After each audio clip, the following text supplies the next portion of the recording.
یہ سال ہے 616۔ مکہ کی گلیوں میں کچھ ہونے والا ہے۔ لوگ چھپکے سے آپس میں بات کر رہے ہیں، ایک دوسرے سے پوچھ رہے ہیں کیا یہ سچ میں ہوا۔ ایسا لگتا ہے جیسے فرشتے بھی کھڑے ہو کر اس منظر کو دیکھ رہے ہیں۔ اس شور و گل کے مرکز میں حضرت عمر رضی اللہ تعالی عنہ تشریف لا رہے ہیں۔ سڑک کے آغاز پر اپنے 2 میٹر لمبے شاندار جسم کے ساتھ وہ شان اور وقار سے چل رہے ہیں۔ ان کی بے خوفی ایسی ہے کہ کوئی ان کے سامنے کھڑا ہونے کا تصور بھی نہیں کر سکتا۔ ہمارے پیارے نبی صلی اللہ علیہ وسلم کے مبارک الفاظ میں جب بھی شیطان حضرت عمر رضی اللہ تعالی عنہ کو کسی راہ پر جاتے دیکھتا ہے وہ اس راہ سے ہٹ جاتا ہے۔ حضرت عمر رضی اللہ تعالی عنہ کعبہ کے قریب تشریف لے جا رہے ہیں اور بلند آواز میں یہ اعلان کرتے ہیں، اشہد ان لا الہ الا اللہ واشہد ان محمد رسول اللہ۔ میں گواہی دیتا ہوں کہ اللہ کے سوا کوئی معبود نہیں اور محمد صلی اللہ علیہ وسلم اللہ کے رسول ہیں۔ یہ اعلان سربراز پکار اور بت پرست سرداروں کے لیے ایک سخت چنوتی ہے۔ پہلی دفعہ ایک مسلمان کی آواز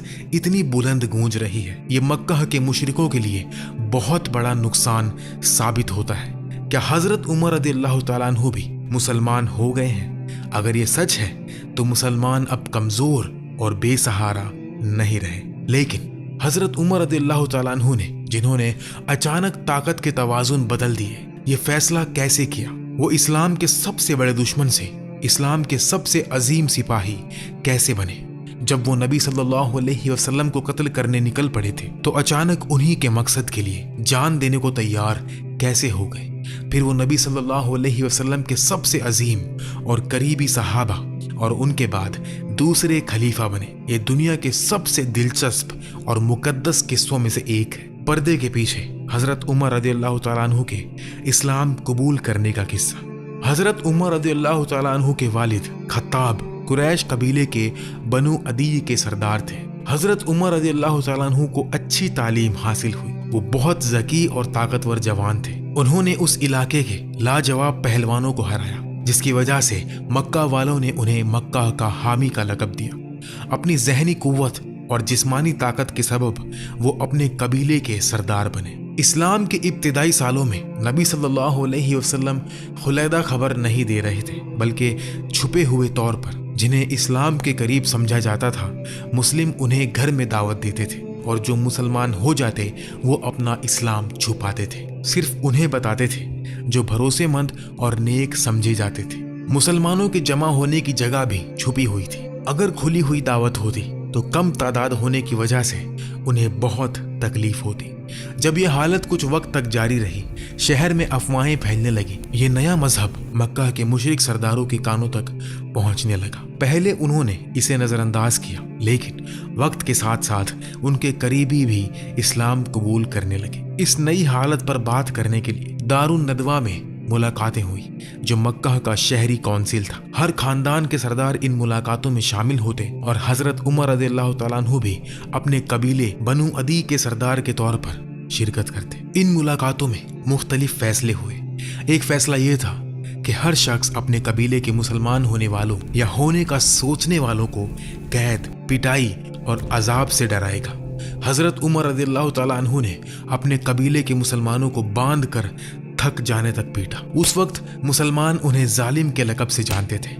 چونکہ دعوت چھپی ہوئی تھی، حضرت عمر کو اسلام کی حقیقت کا ابھی علم نہیں تھا۔ ان کے ذہن میں وہ یہ سمجھتے تھے کہ وہ اچھا کام کر رہے ہیں، کیونکہ ان کے نظر میں نبی صلی اللہ علیہ وسلم عربوں میں تنفر پیدا کر رہے تھے اپنے فائدے کے لیے۔ حضرت عمر رضی اللہ تعالیٰ عنہ اپنی قوم کو اس خطرے سے بچا رہے تھے۔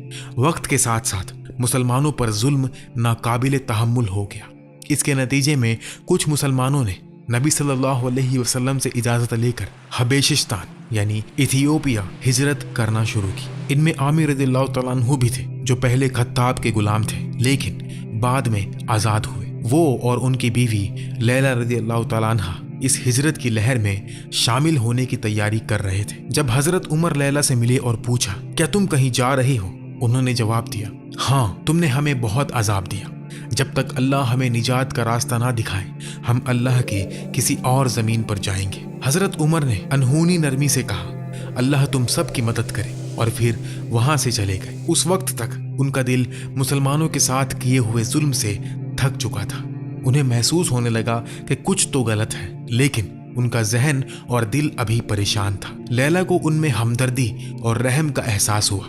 جب عامر واپس آئے، انہوں نے ان کی یہ حالت بتائی۔ عامر حیران ہوئے اور بولے، کیا تمہیں امید ہے کہ حضرت عمر رضی اللہ تعالیٰ عنہ مسلمان ہو جائیں گے؟ پھر انہوں نے کہا، واللہ خطاب کا گدھا مسلم ہو جائے گا، لیکن اس کا بیٹا عمر نہیں۔ یہ اثر تھا جو حضرت عمر کا رویہ لوگوں پر ڈال رہا تھا، لیکن ان کا پتھر جیسا سخت دل جلد ہی نرم ہونے والا تھا۔ حضرت عمر رضی اللہ تعالیٰ عنہ کے اسلام قبول کرنے کے واقعات میں ایک یہ تھا کہ وہ ایک رات نبی صلی اللہ علیہ وسلم کو کعبہ کے قریب نماز ادا کرتے دیکھتے ہیں۔ حیرت میں کہ وہ کیا پڑھ رہے ہیں، وہ چھپے ہوئے طور پر قریب جاتے ہیں۔ نبی صلی اللہ علیہ وسلم سورہ الحقہ پڑھ رہے تھے۔ ان کے الفاظ سے حضرت عمر مجذوب ہو گئے، لیکن وہ ایسے ہی مسلم نہیں ہونے والے تھے۔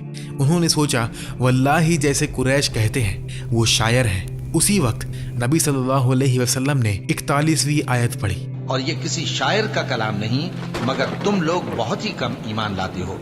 حضرت عمر رضی اللہ تعالیٰ عنہ حیران رہ گئے۔ انہوں نے سوچا کہ انہوں نے جان لیا کہ میں کیا سوچ رہا ہوں، شاید وہ جادوگر ہے۔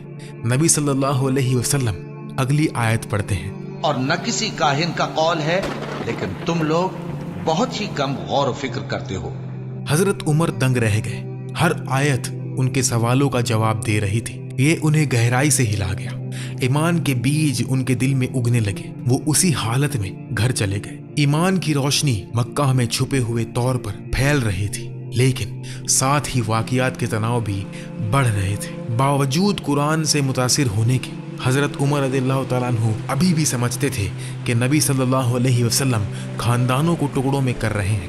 اس وجہ سے ان کی نفرت ابھی بھی وہی تھی، لیکن نبی رحمت صلی اللہ علیہ وسلم ان کی ہدایت کے لیے دعا کر رہے تھے۔ یا اللہ، اسلام کو دو مردوں میں سے جس سے تو زیادہ پیار کرتا ہے اس کے ذریعے مضبوط کر، ابو الحاکم بن ہشام، ابو جہل یا عمر ابن الخطاب۔ اس دعا کی صبح دار ندوہ میں ایک اور ملاقات ہوئی۔ نبی صلی اللہ علیہ وسلم کے قبیلے بنو ہاشم سے بدلے کے ڈر سے ابو جہل نے پیشکش کی، جو محمد صلی اللہ علیہ وسلم کو قتل کرے گا میں اسے 100 اونٹیں دوں گا۔ خون کے بدلے کے خطرے کے باوجود حضرت عمر رضی اللہ تعالیٰ عنہ نے یہ پیشکش قبول کی اور تلوار لے کر نکل پڑے۔ یہ ان کے لیے ایک خودکشی کا مشن تھا، کیونکہ نبی صلی اللہ علیہ وسلم کا خاندان بدلہ ضرور لیتا۔ وہ جوان، طاقتور، امیر اور عزت دار تھے، لیکن خود کو قربان کرنے کو تیار تھے، مگر اللہ انہیں ضائع نہیں کرنے والے تھے۔ انہیں موت کے راستے زندگی دینی تھی۔ راستے میں ان کی رشتہ دار نعیم رضی اللہ تعالیٰ عنہ سے ملاقات ہوئی۔ نعیم نے پوچھا، اے عمر، تلوار لے کر کہاں جا رہے ہو؟ حضرت عمر نے جواب دیا، میں محمد صلی اللہ علیہ وسلم کو قتل کرنے جا رہا ہوں، جن نے قریش کے امور بگاڑے اور ان کے معبودوں کا مذاق اڑایا۔ نعیم، جو خود چھپے ہوئے مسلم تھے، پریشان ہوئے اور بولے، تم نے خود کو دھوکہ دیا ہے۔ کیا تمہیں لگتا ہے کہ ان کا قبیلہ تمہیں زندہ چھوڑے گا؟